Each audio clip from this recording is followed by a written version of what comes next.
Monsieur Lavopo, merci de répondre à nos questions. Je souhaitais m'entretenir avec vous pour parler du CIREMI, puisque le CIREMI existe déjà depuis combien? Presque 3 ans maintenant? Oui, le CIRMI est un syndicat qu'on a créé, écoutez, à l'automne 2013, hein, et qui a été créé suite aux attaques au départ de la profession dite traditionnelle, qui ne comprenait pas notre modèle économique. Et on a voulu prouver, et depuis, comment dire, l'histoire nous a donné raison, puisqu'on a voulu prouver qu'on était parfaitement dans les règles et de la loi Hoguet d'une part, et dans toutes les règles comment dire, qui régissent notre profession. Donc aussi bien sur les aspects contractuels de l'agent commercial en immobilier. Et donc le CIRMI a pour vocation à défendre notre modèle économique, qui, je le rappelle, n'est pas totalement différent de l'agence immobilière dite traditionnelle, puisque nous sommes complètement sous le couvert de la loi Hoguet, hein, qui est une loi qui date depuis de 1970, pour ceux qui ne connaisseraient pas. La profession est en train d'évoluer. Il y a eu avec la loi Allure et puis plusieurs mesures qui ont été prises récemment des changements qui sont en train de se mettre en œuvre, notamment avec l'arrivée du CNTGI. Quelle est votre opinion, quelle est votre perception de ces évolutions et comment y participez-vous le cas échéant? Alors, concernant la loi Allure, effectivement, on a été auditionné, je crois, 3 fois par le ministère, hein. Donc, on a rencontré à plusieurs reprises Cécile Duflot et son directeur de cabinet, pour parler notamment bon, comment dire, de l'habilitation des nouveaux entrants dans le marché, donc les nouveaux négociateurs, hein, ceux qu'on forme pour rentrer dans la profession. On a été assez clair là-dessus. Nous, on a dit qu'on était favorable, d'une part, à une formation initiale, une formation continue, un certificat de validation pour agréer ces nouveaux entrants, comme ça se fait dans beaucoup d'autres pays d'ailleurs, hein. Aux États-Unis, on ne fait pas d'immobilier comme ça du jour au lendemain, ou dans d'autres pays. Et on a également demandé donc formation, certification et en numéro 3 une identification des négociateurs qui pourrait être sur un site gouvernemental accessible au grand public pour savoir, pour que le client qui va être démarché donc chez lui, hein, ou en rentrée de mandat ou en visite, puisse être certain que la personne qui fait le travail eh bien, a une habilitation d'État, du coup, une certification ou autre. Donc voilà, on a même été au-delà de ce que demande la loi Allure. Donc sur l'aspect formation-certification, donc on est pleinement d'accord, hein. D'accord. Donc voilà. Ensuite, il y a eu la constitution effectivement du Conseil national de la transaction gestion immobilière, pour lequel on avait postulé d'ailleurs, hein, pour dire qu'on pouvait faire valoir notre point de vue.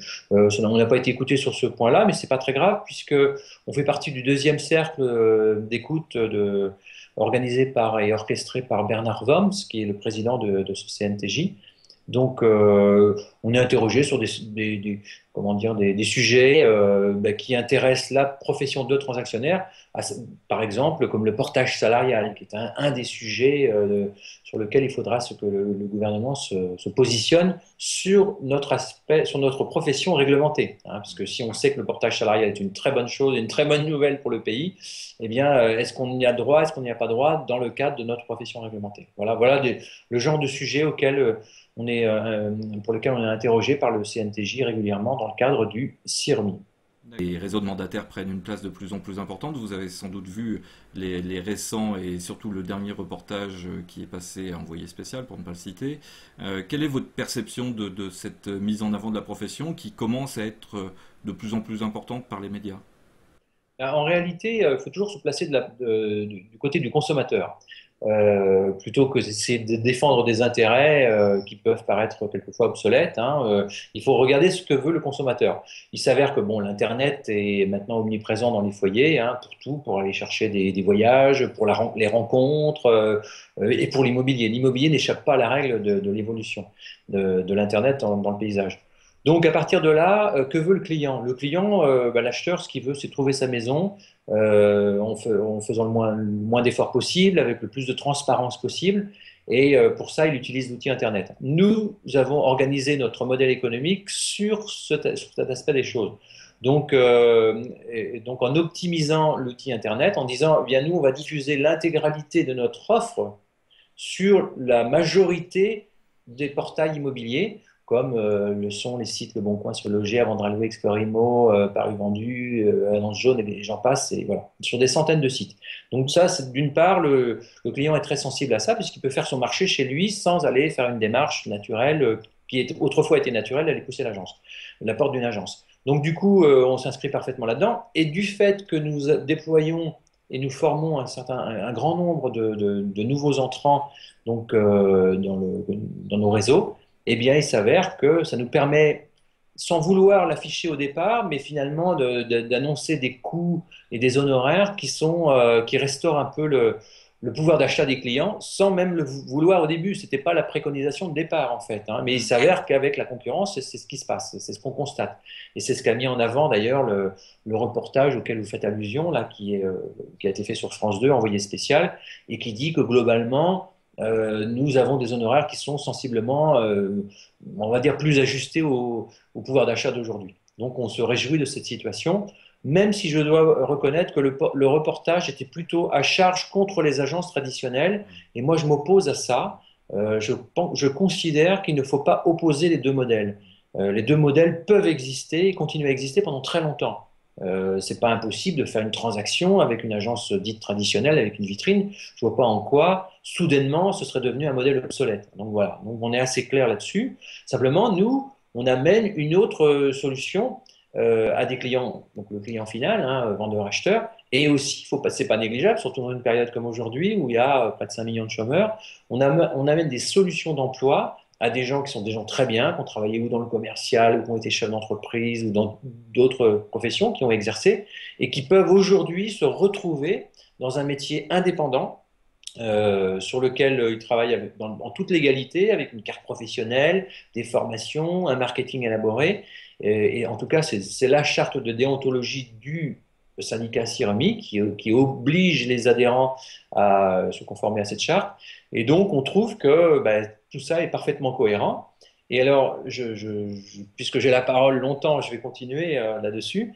Une des dernières occasions où Cécile, non pas Cécile Duflot, mais sa successeur, Madame Pinel, a posé la question, mais quelle est la différence entre une agence immobilière et un réseau de mandataires? Vous voyez, une question qui paraît très naïve, hein, d'ailleurs, pour un ministre.